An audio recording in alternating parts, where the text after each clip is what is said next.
1 से लगातार 5 तक की संख्या का योगफल। इस प्रकार का सवाल यदि परीक्षा में आ जाए तो हम किस प्रकार से हल करेंगे, है नहीं। 1 से 5 तक की संख्या का योगफल तो 1 2 3 4 5 ये सभी संख्या हो गई। तो इसको जोड़ेंगे तो 1 और 2 3 और 3 6 6 और 4 10 10 और 5 15। तो उसका जो उत्तर है 15। ये तो क्या है, छोटी संख्या है, इसलिए हम डायरेक्ट हल कर लिए। यदि बड़ी संख्या आ गई तो 1 से 500 तक की संख्या का योगफल। अब 500 तक का जोड़ेंगे तो हमें समय बहुत लगेगा और परीक्षा में हमें समय की बहुत ज़रूरत रहती है। तो उसके लिए सूत्र है, इस प्रकार के सवाल का सूत्र है कि अंतिम संख्या प्लस 1/2, है नहीं। तो छोटी संख्या में रख के देख लेते हैं कि इसका जो सूत्र में सही तरीके से सही उत्तर आया या नहीं आया, है नहीं।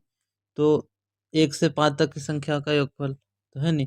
तो अंतिम संख्या कौन सी, 5, और ब्रैकेट में अंतिम संख्या कितनी होगी, 5, और 5 प्लस 1, है नहीं, बटे 2। तो 5 प्लस 1 कितना हो गया, 6, है नहीं। तो 5 में 6 का गुणा करेंगे तो कितना हो गया, 30, है नहीं। तो 30/2, तो 2 से काट देंगे तो कितना, 15। और हम डायरेक्ट जोड़ के भी कितना आया था हमारा, 15।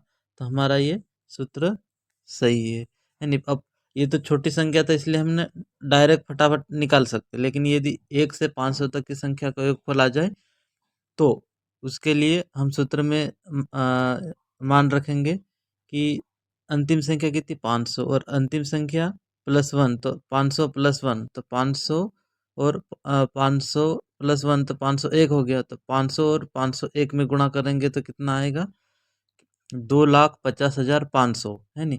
उसको 2 से भाग दे देंगे तो कितना बचेगा, तो 1,25,250। ये हमारा आंसर है। तो हम इस प्रकार के सवाल में सूत्र की सहायता से आसानी से हल कर सकते हैं।